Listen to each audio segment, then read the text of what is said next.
Pembelajaran secara online atau daring masih memiliki banyak kendala dan hambatan. Selain jaringan internet dan fasilitas yang kurang memadai, keberadaan kurikulum 13 yang selama ini digunakan juga dinilai kurang tepat untuk sistem pembelajaran daring.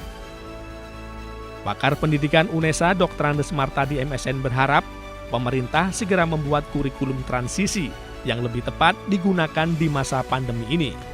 Memang salah satu yang mendesak menurut saya hari ini adalah kita perlu ada namanya kurikulum transisi. Saya menghindari istilah darurat, ya, karena kalau darurat itu hanya sementara. Kalau transisi ini bisa saja kurikulum nanti ketika kembali normal itu akan berjalan gitu ya. Kenapa? Kurikulum 2013 yang hari ini dilakukan di sekolah itu adalah dirancang untuk kondisi normal. Tatap muka, kemudian kompetensinya ideal, kemudian pendekatannya scientific approach, penilaiannya guru bisa menilaikan di lab di sekolah. Nah sekarang semuanya nggak bisa terjadi, semua anak di rumah. Maka mau tidak mau saya menyebut kita butuh kurikulum transisi untuk masa pandemi ini. Apa? Kurikulum transisi adalah kurikulum yang berbasis rumah, keluarga. Karena anak sebagian besar kegiatannya di keluarga. Kurikulum transisi harus memberikan ruang merdeka belajar kepada anak. Sehingga anak boleh memilih topiknya. Jadi nggak boleh guru mendikte anak harus belajar ini. Nggak boleh. Guru hanya menyiapkan topik-topik apa yang bisa dipelajari anak.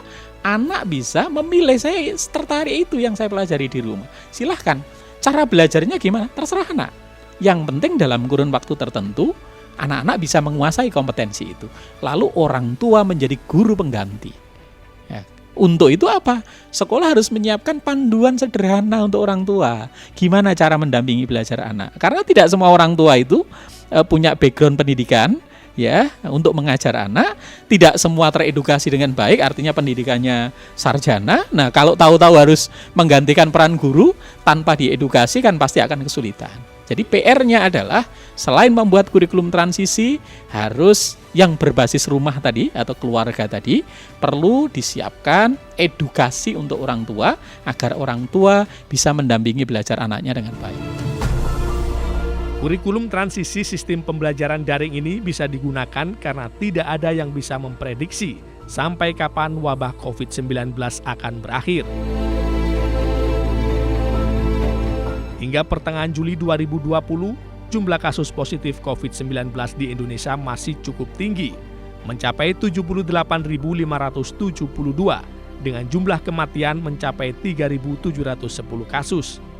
Sementara di Jawa Timur sendiri, kasus positif COVID-19 sudah mencapai 17.230, dengan jumlah kematian 1.247 kasus. Pakar pendidikan UNESA Dr. Andes Martadi MSN memprediksi wajah baru dunia pendidikan Indonesia ke depan akan mengarah ke smart school.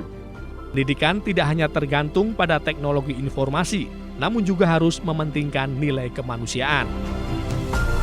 Menyiapkan skenario terburuk di pendidikan kita, ya, karena kita nggak pernah tahu, ya. Nah, apa wajah baru pendidikan kita? Menurut saya, wajah pendidikan akan mengarah yang disebut dengan istilah smart school. Smart school itu adalah ditandai dengan 3. 1, smart school harus digitalisasi. Mau tidak mau, karena ada teknologi informasi yang hari ini berkembang, ke depan sekolah harus mulai memanfaatkan teknologi informasi sebagai salah satu tool yang digunakan untuk memudahkan pembelajaran. Sehingga tatkala nanti kembali ke suasana normal, jangan kemudian kita kembali ke normal. Guru ngajar tatap kelas lagi, enggak. Sehingga bisa saja ke depan dalam pikiran saya, sekolah itu enggak perlu masuk 5 hari, 6 hari. Anak itu juga masuk 3 hari saja. Yang 2 hari apa? Belajar di rumah. Ngapain dia di Lawong semua bisa terjamin menggunakan IT kok? Bisa saja, artinya digitalisasi. Kemudian yang kedua apa? Yang kedua adalah humanisasi. Tetap ketika sekolah itu menggunakan IT, harus difahami betul, IT itu hanya tool. Kuncinya adalah pendidikan itu adalah memanusiakan manusia dengan sentuhan kemanusiaan. Maka nilai-nilai humanisme harus tetap dijaga dan ditumbuh kembangkan untuk anak-anak kita, agar hubungan antar manusia itu kemudian tidak menjadi kering karena teknologi.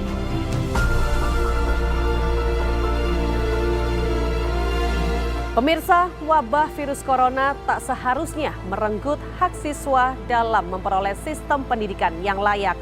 Pemerintah harus segera berbenah mencari solusi terbaik memberikan pendidikan yang tepat di tengah wabah.